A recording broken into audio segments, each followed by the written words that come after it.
not having a Jewish background, not being Jewish and having that ancestry, what inspired you to write this story and want to tell this story? And then secondly, as a follow-up, what about the story impressed you so much that you would want to buy the rights and think that it's going to be a marketable Well, I don't movie? think not being Jewish precludes you from having an interest in this subject, Sure. of course, because it's a story that affects all of humanity, really. And I think that's how I came to it first, was really through reading about the Holocaust, reading some of Primo Levi and excuse me, and Elie Wiesel and various non-fiction books, and really just having this interest, wanting to understand those times better, wanting to know why it happened, never finding out, so keeping reading, I suppose. Right. But all of that in a way led to me one day, I suppose, having an idea for a story that I thought, I could tell and tell in an original way.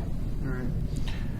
I think what attracted me most was the unique angle that John had taken, that is through the eyes of a German child, which I thought was a very fresh approach. And that's really what made me want to buy the rights. And I also wanted to buy the rights to be my own boss for a short while without having to get script notes from anybody, to actually be on my own writing. As to whether I thought it was marketable, I didn't really, but that's not necessarily a reason to start making a movie. Right. Another movie I made called Blast Off, sometimes the least attractive subjects are actually the bigger audiences. Right. So you do it pretty much just for the art of the filmmaking. Yeah, I did. Which you should. Yeah, and having creator. I've just spent 3 years on a romantic comedy, so I was actually keen to sort of shift away from that. And, Well, you totally shifted away from that gear, for sure. Yeah.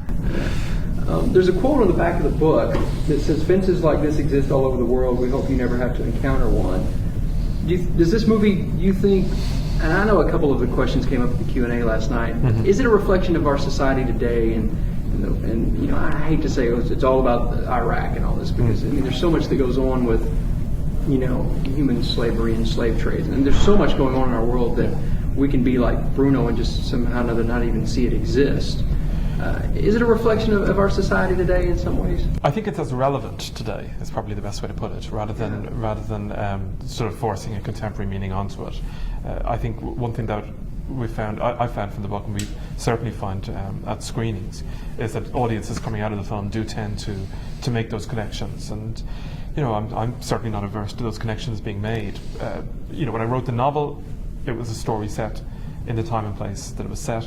It does end with a couple of lines which suggest a thinking about what goes on in the world today. But to me, it's still a story set in the time that it's in.